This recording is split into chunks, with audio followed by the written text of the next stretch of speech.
मो छुआ को भल भाव खाद्य देवी खाद्य भल भाव देले तो छुआटा पुष्ट पुष्ट हम ना तो से गोटे दिन भाविला कि मो छुआ गोटे जंगल को जाए जंगल भीतर को से जिते जाऊँगी से भीतर को गला गला बोले भल जो पूरा ग्रीन देखा जाऊँ से घासटा खाइले से पुष्टिकार खाद्य पाइबा छुआ ना तो से गला गला भीतर को बहुत भीतर को गला तो हाबुड़े क्या पाइला बाघ को देखला तो बाघ मामू देखला तो गाई केमती हेथिबो आपण माने जदी तने केमती खाते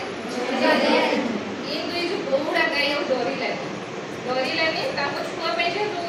भलो खाद्य मिले से ताको दबो तो बाघ मामू को देखि कि से बोउडा गाई पकड़िने बाघ खाई आ मते खानतोनी आ तो बाघ खाई कहले जे काहे मु खाइबेनी मु तेरे पाइसे हाबुडा रे पाइले कोनो बाघ छाड़ियो कि हमको नहीं ना मु तो पाइसे खाइबी बहुसी से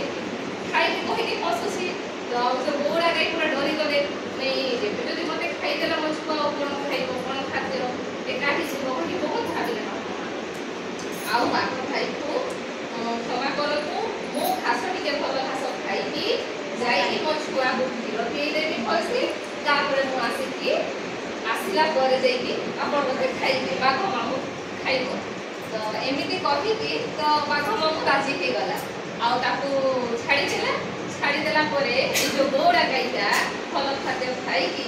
फेरी की गला ता छुआ पाखो आ छुआ पाखो को जाई कि बोरा गाई कांदे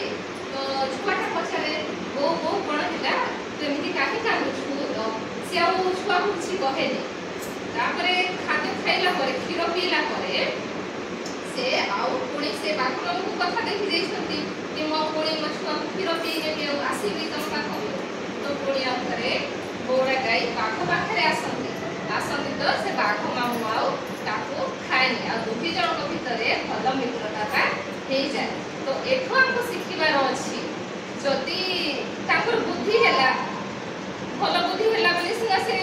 ना डरिकी पड़े खाई दे था कि छुआपाई भल खाद्य नहीं जी कहदे फेरिकी गले आसला बेलू बाघ मामू खाई